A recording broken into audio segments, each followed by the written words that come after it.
Now, just for Chiron purposes, if you can say your name and spell it for me. Ralph Sutton, RalphSutton. Okay. All right. Since you don't have a sound on your camera, only just if you can only take pictures while I'm writing, when I'm doing questions.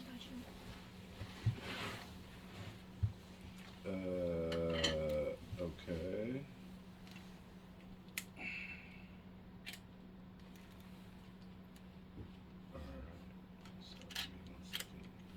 Thanks, Hunter. Just keep rolling. Cool. Oh, cool grades, Ellie. All right.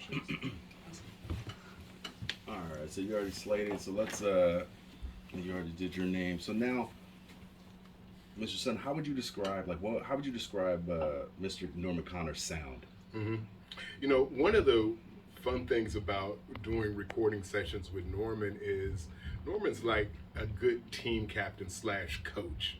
He gets some of the best musicians, Stanley Clark's and Ray Parker's, Paul Jackson's, Bobby Lau's, and people like that.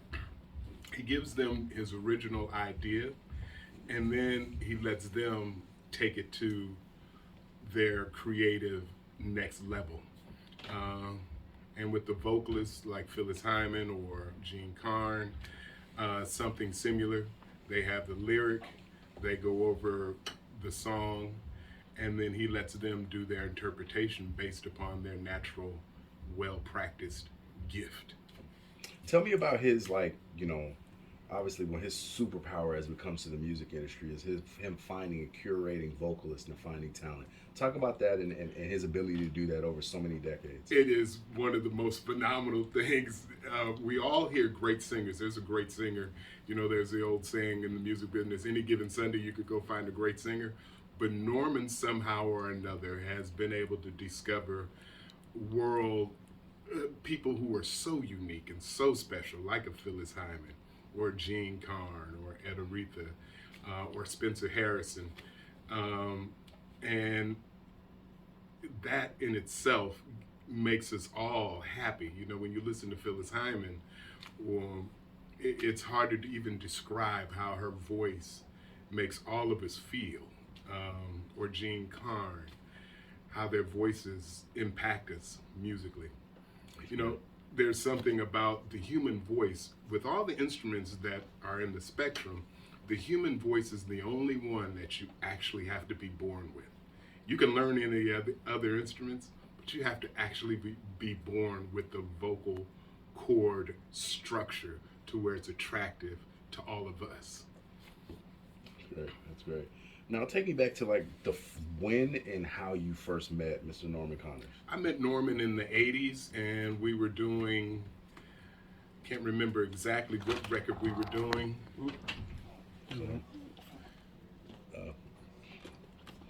Give us a second, Michael. So in the 80s, we started doing, I think it was Gabrielle Goodman, I believe, Spencer Harrison. Then we did Angela Bofield and Peebo Bryson. Then we went to New York and got Phyllis a couple of times. Then we came back to LA. So, yeah, it's hard. It's 15 records. I can't remember them all.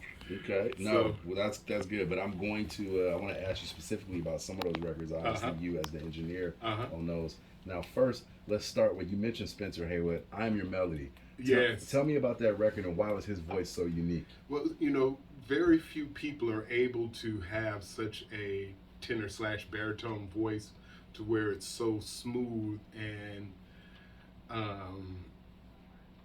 natural. He was able to, that was just his voice. He didn't have to create that. He was born with that, as you heard me say earlier. So with Spencer, one of the things that when you heard his voice, it was so smooth, and with people who are in the low tenor baritone, sometimes their voice could be actually unattractive because it is so low. And in Spencer's case, it was just really a unique, clean voice, very unencumbered. And what was it about, that particular record that just kind of, when I think about that record, Courtney, it's one of his favorite songs. Us being originally from Detroit, that was something we heard a lot Mm-hmm. growing up. Mm-hmm. You know, tell me about how that song kind of resonated with fans and kind of like really, was a almost like a cult following amongst, quiet storm and black music in certain cities. Mm-hmm. I'm not quite sure what each group of people hear when they hear "I'm Your Melody" or some of the other songs that were from that record. I think that it's the musicianship, it's the song itself and the story that it's telling. It's the delivery of the vocalist, of the lyric, and how they embrace it and tell the story of the song that makes it really resonate well with a lot of people. It was, we had Stanley Clark and Ricky Lawson playing drums, Bradford Marcellus on saxophone, Marion Meadows, Jock Burbick, Paulinho da Costa. We just had all these wonderful musicians involved in the recording of that record to where it just made it come alive. So Okay. I think that that's what adds the attraction to the listener is the musicianship, the story, the delivery of the story from the vocalist. Yeah, all of those things really add to the attraction. Now, tell me about Gabrielle Goodman and Mhm. like her specifically, and kind of why her voice resonated, and specifically for the record, "You're My One and Only Love." Uh-huh. Similar to Spencer, and kudos to Norman. There again, he found this really wonderful vocalist who had really a clean, pure voice. She was able to interpret the lyric and deliver it through song or through her singing to where, once again, it really pulls the listener in. It makes you want to listen to the song because of, number one, the way she sounds, but also the way that she's delivering the story or the message of the song. So Gabrielle is, there again, another incredible vocalist. And the other one I want to ask you about is Phyllis Hyman. Mhm. Obviously, specifically this particular record too. Remember Who You Are. Yes. Um, Tell me about that one. Obviously, she had been in the business for quite some time at that point. Mm-hmm. It's probably like the last record that she was on that charter It before was. she passed. Tell me about that and kind of like that. What was how she was delivering that in the studio. Right. Number one, Phyllis was very fun, and we had the type of relationship engineer artist or engineer singer that she was really extremely comfortable with me, to the point to where some of the stuff that me and Phyllis would do is I can't talk about on the phone. I mean on camera. However, and it wasn't anything negative. It was just we had a really good relationship, and I think that when an artist has a good comfort level with the producer, the engineer, it gives them the ability to do what it is that they do best. It has been said that the engineer recording artist relationship is akin to something very intimate and private, whether it be me with Phyllis or with Spencer or with Gabrielle or any of them. They have to be comfortable to be who they are and deliver it without feeling any type of a way. And that's part of what it is that I'm supposed to be here to do, which is to be a techno-artistic interpreter of sound, and almost like a piece of the equipment as well. That's great. That's great. Obviously, a couple years later after that record was released, she passed away. She did. Talk about how her passing kind of affected you, Mr. Connors, but just the whole industry as a whole. Mhm. When we lost her. For me, it was really impactful because we did speak quite a bit for a couple of years, once or twice a month, with our normal repartee, me teasing and her doing the opposite and so forth and so on. So, you know, when she transitioned, it was hard to really understand, and I'm pretty sure myself, along with the other people that were close to her, felt some type of a way. You know, should I have called that day, or I'd gone a month without, you know, hollering at her and teased her and flirting and that whole type of a thing that was our thing. And for her to basically leave a note saying, I'm tired, just tired. And that was just part of her going through the challenge of her mental health challenge that she had. When somebody says they're tired and they, you know, turn themselves off, it's pretty upsetting, to say the least.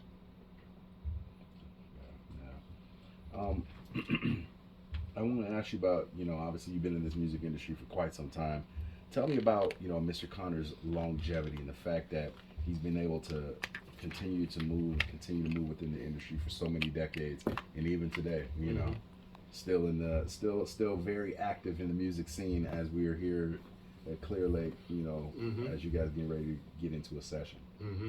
You know, I think that because Norman knew what he desired to do from such an early age, Norman was hanging out with what we call the old heads when he was, you know, 10, 11, 12 years old.